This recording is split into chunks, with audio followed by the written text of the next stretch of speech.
Es el momento para repasar la actualidad, esos temas que han ido marcando pues los titulares, ¿no? Tanto nacionales, autonómicos como internacionales. Hoy nos acompaña Manuel Arnal. Bienvenido, Manuel. Hola, ¿qué tal? Y como decía, 3 asuntos por delante. Este es el primero de ellos. Aragón se asoma a las urnas con un escenario cada vez más definido. Gana el PP, pero no alcanza la mayoría absoluta. El CIS dibuja un parlamento donde Vox se convierte en pieza clave. La izquierda se desdibuja y algunos partidos históricos caminan hacia la desaparición. El Mundo. El PP ganará las elecciones en Aragón, aunque necesitaría a Vox para gobernar, según el CIS. El País. El PP volvería a ganar las elecciones en Aragón, pero la fuerte subida de Vox obligará a Azcón a necesitarlos, según el CIS. ABC. El CIS pronostica una victoria holgada del PP en Aragón, pero sin mayoría absoluta, la caída del PSOE, Vox como clave y la desaparición del PAR. El Diario. El PP de Aragón repetiría resultado y Vox crecería hasta ser la única llave de gobierno en Aragón, según el CIS. El Confidencial. El CIS de Tezanos da la victoria al PP en Aragón, aunque necesitaría a Vox para la mayoría absoluta. La Vanguardia.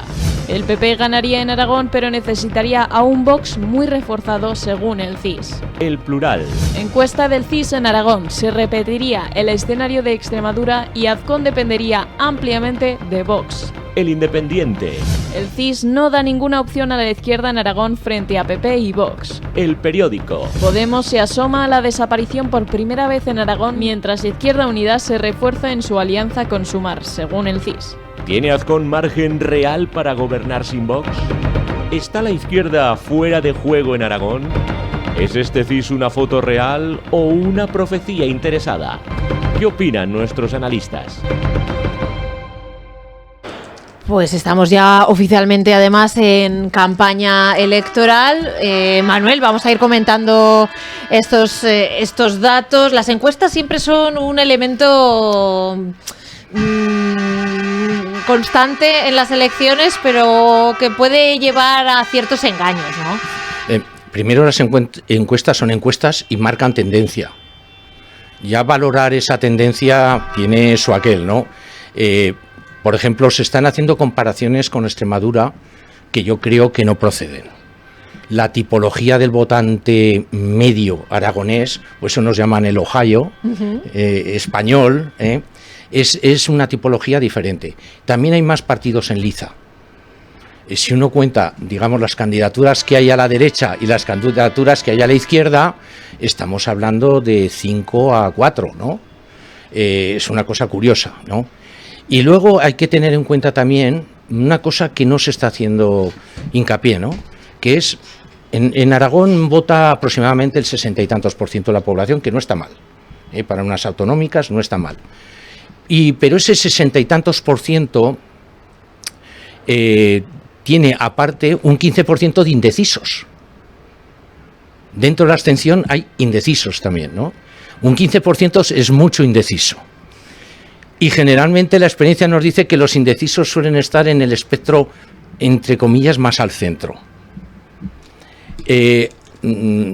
A mí personalmente me sorprende que dan por matado al PAR. El PAR en Teruel fue arrasado por Teruel Existe, pero el PAR ha mantenido muchas concejalías y alcaldías en Teruel. Y luego hay una cosa que no dice esta encuesta, que es las características que tenemos del sistema electoral aragonés, que con el 3% de los votos entras, consigues un diputado. ¿Esto qué significa? Pues curiosamente he sacado unas cuentas por ahí y significan que en Zaragoza un diputado necesitas, con esa abstención y con una participación del 60 y tantos, necesitas 14.000 votos para un diputado o diputada por la provincia de Zaragoza. En Huesca, 3.253. Y en Teruel, con 1.970 tienes un diputado. Hay comunidades de manzanas de propietarios en Zaragoza, en cualquier barrio, que tienen el presidente de esa comunidad colectiva, que tiene caldera colectiva, tiene más digamos, gente empadronada que un diputado, digamos, que salga por Teruel. Esto es una rareza que es muy difícil que las encuestas afinen. Es muy difícil. No se afina así. Ya esta encuesta es buena, porque está hablando de 3.300 llamadas o algo así, que es un buen campo de muestreo, y a lo que se añade que tiene una fiabilidad de más o menos 1,7%, ¿no? Y luego ya aterrizando, claro, el Partido Popular gana. ¿Pero qué gana? Al día siguiente hay que formar gobierno. Una vez que se ha constituido las Cortes hay que formar gobierno. Hay malinpensantes que dicen que se ha dado Azcón un tiro en el pie. Y luego hay otra cuestión, que se habla de que el PSOE va a llegar a su suelo histórico. O sea, pero yo vuelvo a decir que yo no creo, esto no es Extremadura, hay otra forma de hacer política. Y luego hay otras dudas, que es si Podemos llegó a tener 14, ¿a dónde van? A la abstención, ¿no? Vemos que es una abstención normal. A la Chunta, al PSOE, muchos se decía retornarán al PSOE. A Izquierda Unida, Sumar, ¿dónde va ese ámbito? Esa ingente cantidad de votos que en su día fueron a Podemos. Claro, esa fragmentación, ¿no? Esa abundancia de partidos y también la necesidad de esos cálculos que has hecho de tantos votos para conseguir diputados, es una de las razones que han llevado también al partido de Albise a presentarse aquí en Aragón, ¿no? Hombre, es que han sacado cuentas, ¿no? Se presentan, por cierto, por Zaragoza, por Huesca y por Teruel, ¿no? Si sacan cuentas, hombre, es que en Teruel un diputado sale muy barato en votos. Y en Huesca también, ¿no? En Zaragoza ya es más duro, ¿eh? Y además, si la abstención sube, beneficia por el porcentaje a las candidaturas pequeñas, ¿no? Entonces, es una situación que evidentemente están los titulares, están los demógrafos y los politólogos para analizar, pero hay que ver el cuadro general, ¿no? A mí me sorprende que dan ya por finiquitado, digamos, el Partido Socialista, ¿no? Lo dan como que puede bajar y demás. Ya veremos. Ha habido unas elecciones recientemente, no las nuestras, sino en Portugal. Daban ganador a la extrema derecha. Pues no, ha ganado el Partido Socialista las elecciones. Es el primero, seguido de la ultraderecha. Pero hay otras 3 candidaturas, alguna más conservadora, pero otras son el Partido Socialdemócrata portugués, son de tendencia más liberal. O sea que muchas veces las encuestas, esa encuesta telefónica, no te permite matices, ¿no? Y en Aragón los matices es que somos así. Ahí se puede decir, son muchas candidaturas. Bueno, el talante aragonés es así. ¿Qué vamos a hacer? No vamos a decir, os tenéis que unificar todos por narices, ¿no? Es así. Llevamos décadas así, ¿no? Y vamos, ha habido momentos incluso más duros, con mucha más fragmentación que el actual. Manuel, preguntábamos también si la izquierda, ¿no?, está destinada a desaparecer un poco en esta línea. Además del CIS, también se han conocido los resultados de otra encuesta que elaborado por 40DB, sí, que también le quitaba, creo que eran 5 diputados al PSOE, también decía que el PAR iba a sacar 0, que castiga mucho, ¿no?, en esa encuesta también a los partidos de izquierda. Estamos hablando, el PSOE se le pone mal, pero a Izquierda Unida le dan 2-3, a la Chunta le dan 3-5. Estamos hablando de horquillas, ¿no? Sí. De horquillas, ¿no? Todo depende. Podemos lo dan a desaparecer. Por eso antes he dicho dónde van todo ese bagaje de votos, sobre todo voto joven, que en su día votó a Podemos, ¿dónde va ese voto, no? Engorda, si no para salir las cuentas, engordaría muchísimo la abstención. Y la abstención en Aragón, en las autonómicas, está en torno al 30%, 35%, ¿no? Y luego hay incógnitas, ¿no? Está la incógnita de Albise y luego la pregunta del millón, que es si Teruel existe, ¿va a resistir el envite de Albise en Teruel? Es que son muchas candidaturas a la derecha, ¿eh? para repartirse el voto en Teruel, aunque es barato el voto, pero hace falta sacarlos, ¿no? Esos 1.900 votos para conseguir un diputado. Y ahí tenemos el PAR, que como he dicho antes, siempre ha sido fuerte en Teruel, y a saber en el mundo rural, que por cierto está estos días muy alterado, el mundo rural, a saber, ¿no? Y hay que poner otra variable. En el mundo rural turolense ha habido muchos problemas con el tema de las energías renovables, las líneas. Y ha habido posturas enconadas y encontradas.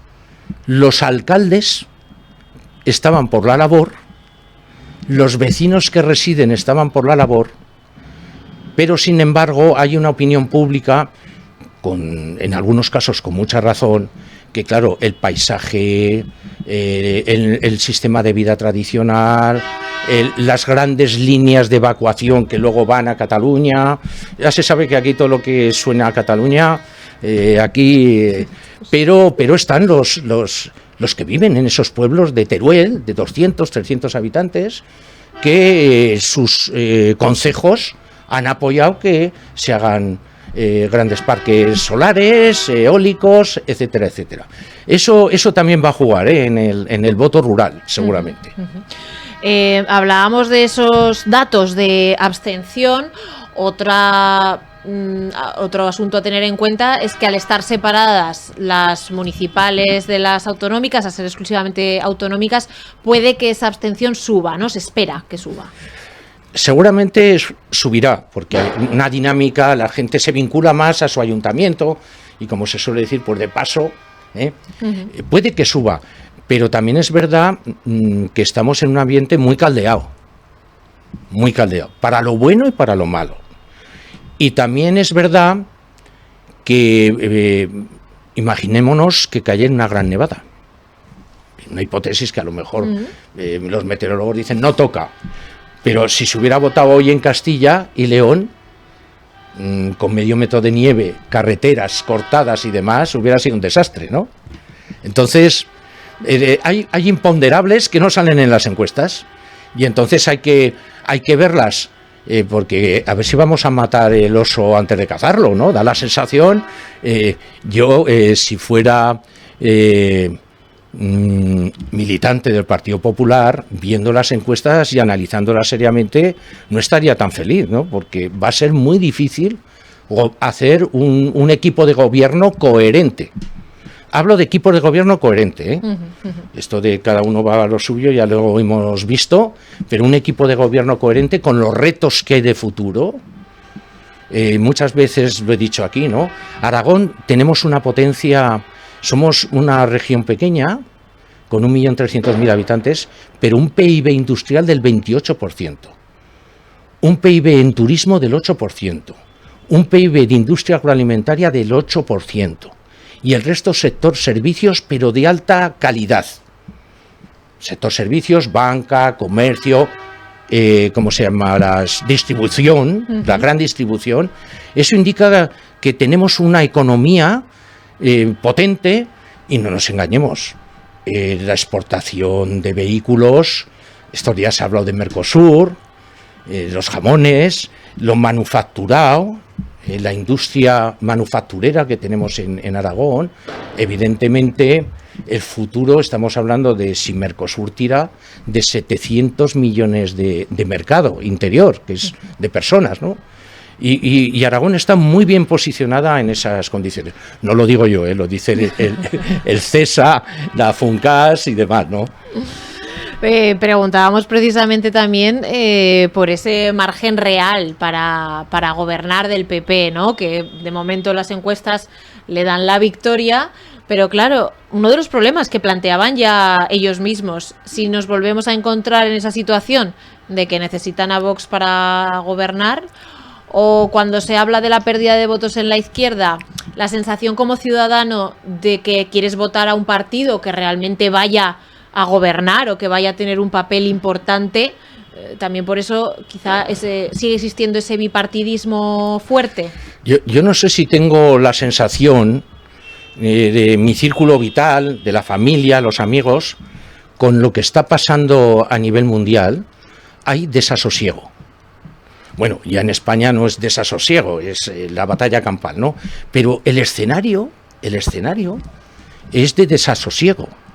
Cuando, claro, luego comentaremos lo de Groenlandia, ¿no? Pero ese desasosiego puede ir hacia el voto del miedo, pero también puede ir al voto de lo que ha pasado en Portugal, que han dicho, oye, ante esta situación, Portugal es de la OTAN también, es un país que tiene también muchísimo problema de vivienda, más que en España. Tiene problemas estructurales muy serios, también de infraestructuras, y de repente ha saltado la sorpresa. Nadie esperaba que el Partido Socialista fuera el primer ganador de las elecciones. Hay que hablar de que son elecciones presidenciales, ¿no? Aquí estamos hablando de las de andar por casa, ¿no? Pero dentro de esas cifras hay que contar que en Zaragoza hay 755.000 electores. Son electores, ¿eh? En Huesca 175.000 y en Teruel 105.000. Zaragoza y su área de influencia, digamos, el perfil medio del votante es, digamos, de clase media alta y baja, y sobre todo un votante industrial. Evidentemente que en Calatayud y en Alagón, evidentemente que hay un sector agrícola, pero muy dependiente también de toda la industria que hay alrededor, ¿no? Y esa forma de trabajar y ver, entre comillas, la vida a futuro, puede hacer que haya alguna sorpresa en estas elecciones. Pues seguiremos hablando obviamente de las elecciones hasta el 8 de febrero y más allá, pero otros temas de actualidad nos ocupan ahora, como es el accidente ferroviario de Adamuz. Primero fue el aviso, luego el accidente y después ¿llegarán las explicaciones? La red ferroviaria española vuelve a estar bajo sospecha tras el accidente de Adamuz, que deja cifras devastadoras y muchas preguntas sin respuesta. Infobae. Adif asegura que constató en noviembre que el carril donde se produjo el accidente de Adamuz estaba en condiciones adecuadas. OK Diario. El gobierno premió a la empresa del tramo de Adamuz por usar material reciclado en más de un 50%. El Mundo. Renfe admite que recibió antes del accidente de Rodalies una carta de los maquinistas exigiendo medidas por los peligros del temporal. El País. Las ruedas del Lirio accidentado y de otros trenes previos tenían marcas de la vía rota, pero no los que circularon antes. La Razón. Las muescas en el Lirio y otros trenes apuntan a la vía en el accidente de Adamuz. El Economista. La red ferroviaria al límite. España es ya el país de Europa con mayor número de descarrilamiento de trenes. Euronews. El accidente de trenes en Adamuz deja ya 45 muertos tras el hallazgo de los últimos cuerpos. ¿Falló la vía, el mantenimiento o la supervisión? ¿Se ignoraron advertencias previas? ¿Está España pagando años de inversión insuficiente en seguridad ferroviaria? Lo analizamos. Hay últimas horas respecto a Adamuz. La investigación del accidente descubre que sensores de trenes previos detectaron anomalías en el punto del carril roto, y Pedro Sánchez ha dicho que el gobierno está asumiendo todas las responsabilidades desde el primer momento. Manuel. Bueno, yo entraría primero a ver el marco general, ¿no? El marco general es que a raíz del accidente de Anroy, con 80 y tantos muertos, la Unión Europea cambió una normativa exigiendo que las comisiones de investigación de los accidentes fueran lo más parecido a las comisiones de accidentes aéreos, con técnicos independientes que hicieran un informe independiente. Esto se ha sustanciado en una ley del 2024 que ha creado la Comisión de Investigación de Accidentes Ferroviarios. Una cosa es la investigación penal, entre comillas, que hace la Guardia Civil, sí, pero otra cosa es investigar qué es lo que ha pasado. Hay que contar que cuando un investigador investiga un accidente de estas características, o laboral, nunca va a ver quién es el culpable. Lo que hace es analizar fríamente qué es lo que ha pasado. Porque generalmente todos los accidentes son una concatenación de situaciones que cuando se juntan, en este es claro el caso, el Albia coincidió a la vez. Si no hubiera pasado el Albia, pero es que coincidió que pasó, ¿no?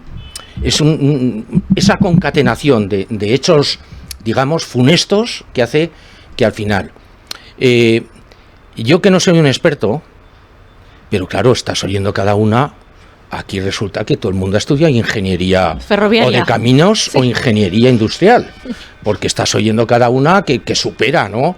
Estás oyendo, el otro día hicieron una entrevista a un ingeniero industrial especializado en ferrocarril, yo creo que era de un colegio, del Colegio de Baleares, un hombre que dio una explicación de lo que se supone que podía pasar, pero también dijo que era un accidente muy difícil de ver y que hacía falta mucho tiempo, 2-3 meses, y aquí todo el mundo ha echado al vuelo rápidamente. De hecho, si uno ve la hemeroteca de los últimos 2 o 3 días, ha habido bulos que se han caído uno tras otro, ¿no? La propia Guardia Civil ha pedido secreto de lo que está tomando, ¿no? Porque claro, hace unos días, por cierto, primero la solidaridad con los familiares, menudo trago, ¿no? Familiar desechas, esto es tremendo, y hay veces que dices, hombre, ¿cómo puedes poner la grabación de la interventora sangrando? ¿Cómo se puede poner al público la otra diciendo que estoy sangrando, que no puedo acceder? ¿Cómo se puede poner eso? Un familiar oye eso y piensa en su familia que estaba en el vagón, y dices, ¿cómo se puede poner? Por mucha... el periodismo tiene que tener ética, si no vamos muy mal, porque al final acabaremos en salseo, y ese es un salseo tremendo, ¿no? Con niños fallecidos, etcétera, etcétera. Ya pasó en el accidente de Anroy, que parece que se disputaba a ver quién entrevistaba contra más sangre había, ¿no? Hombre, un poco de comedimiento, ¿no? Ante estas situaciones. Y luego se están diciendo cosas muy curiosas que salía...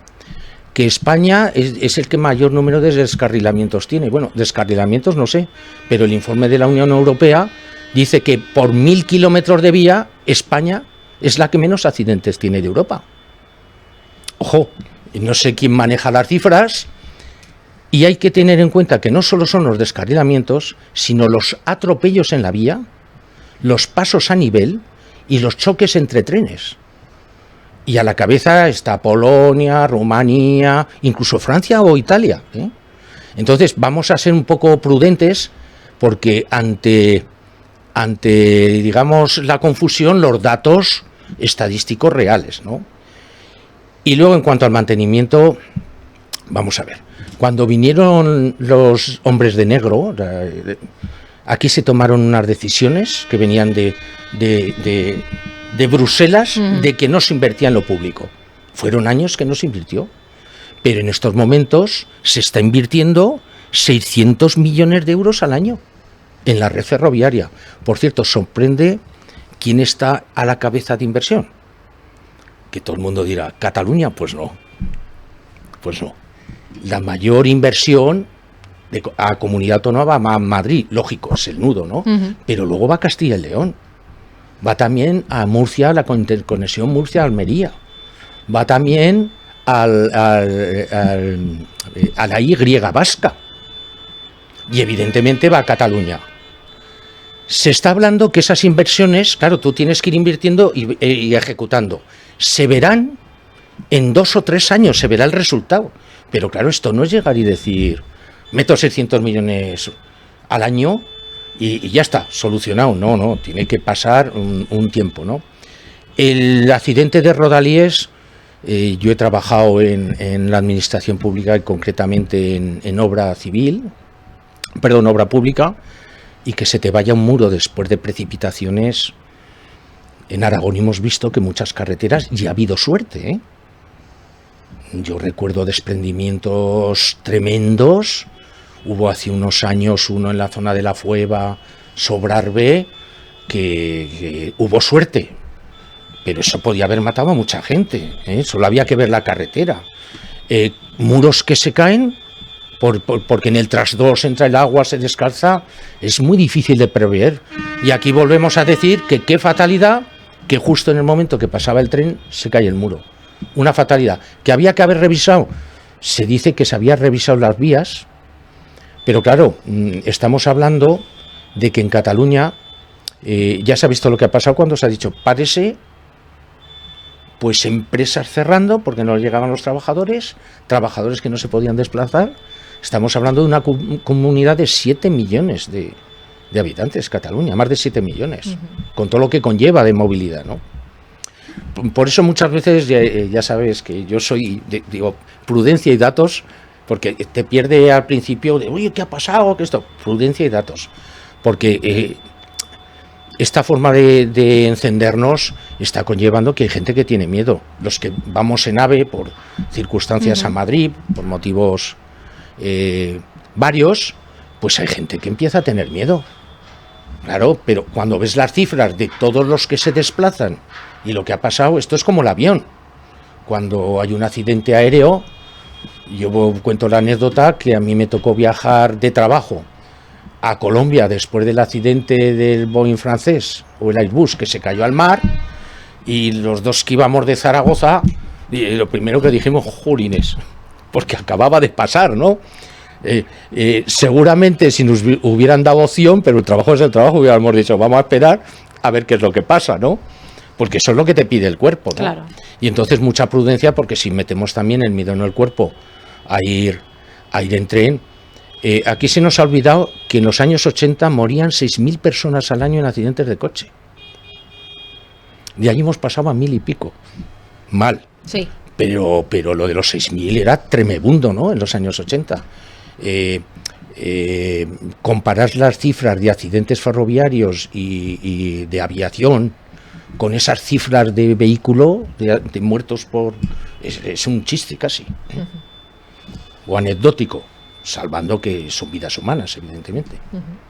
Lo cierto es que, pese a alguna expresión un poco discordante desde todos los frentes, ¿no? Gobierno, Renfe, Adif, se ha dicho que se va a necesitar ese tiempo y que efectivamente...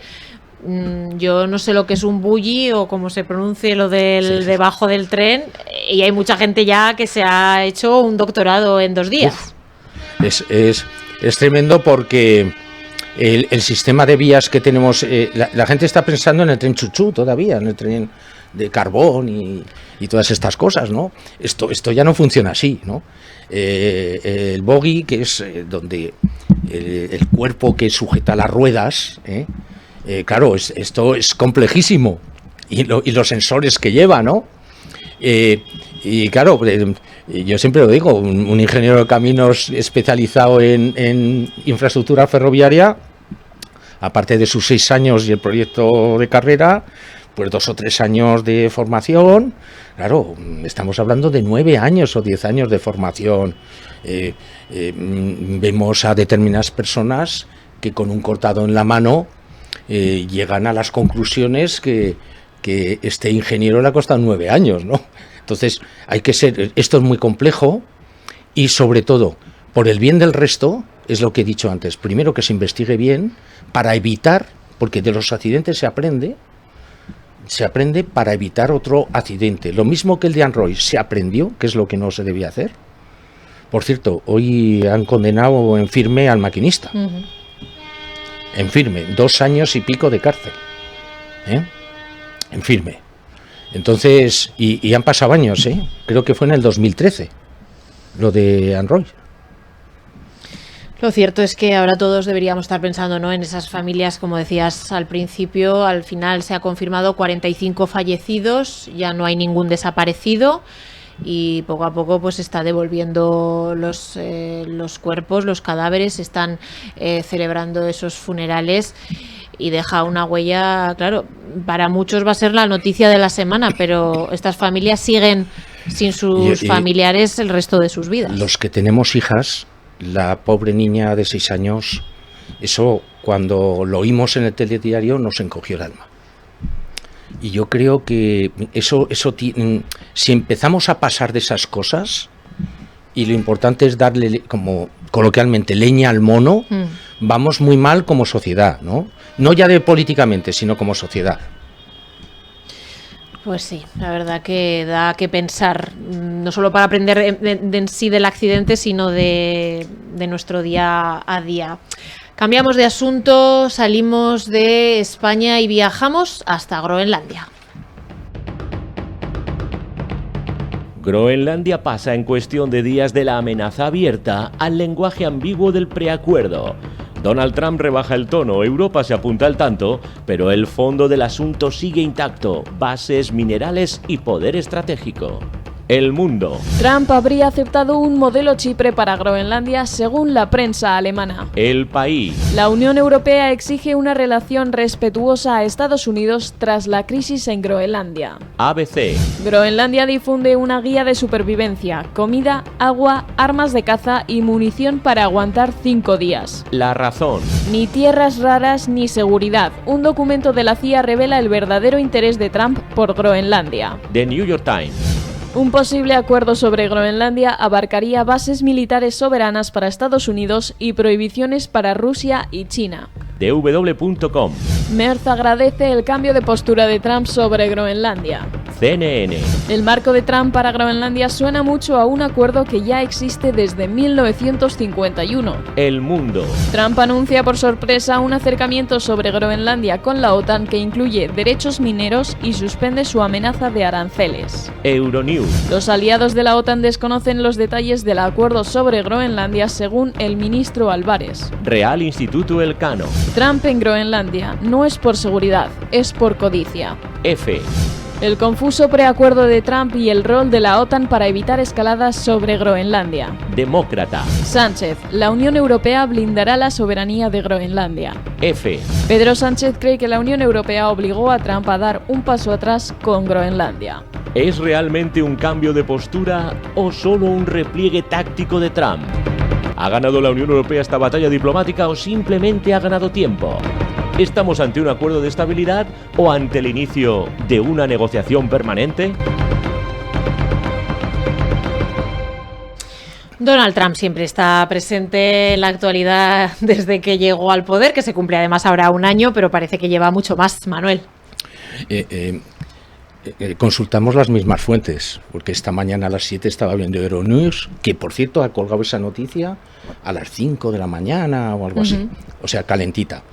Que te digan que no se sabe lo que están negociando es muy fuerte, ¿no? Es decir, que no sepan los socios de la alianza que está negociando el Mark Rutte, que por cierto fue ministro del Partido Liberal Conservador, que por cierto es un oxímoron: si eres liberal no puedes ser conservador, pero bueno, las cosas que se ven en política últimamente europea es así. Tiene un mote este hombre, le llaman Teflón Mark, porque pese a todo lo que ha pasado en Holanda, nunca lo han podido agarrar.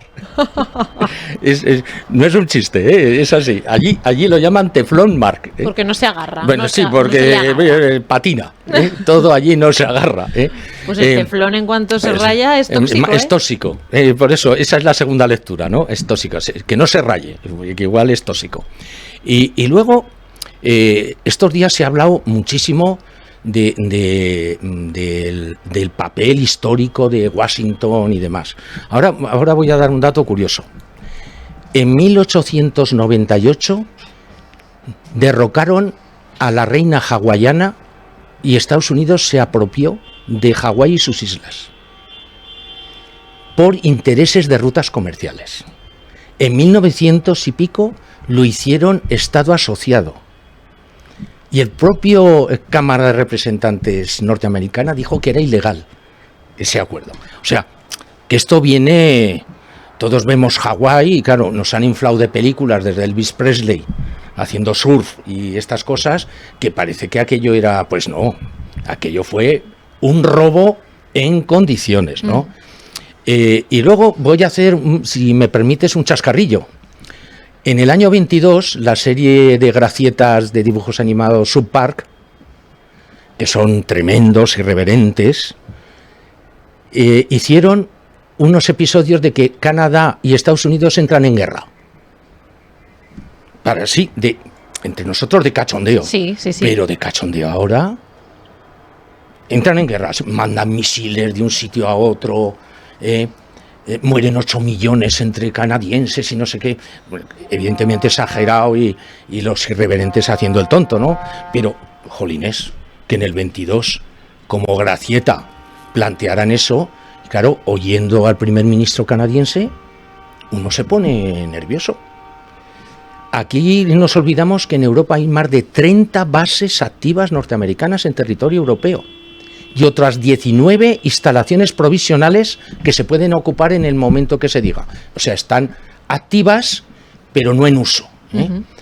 Y estamos hablando desde que está la guerra con Ucrania, Rusia-Ucrania, se ha pasado de 60.000 en los años 80, 60.000 contingentes, a 100.000 en esas bases.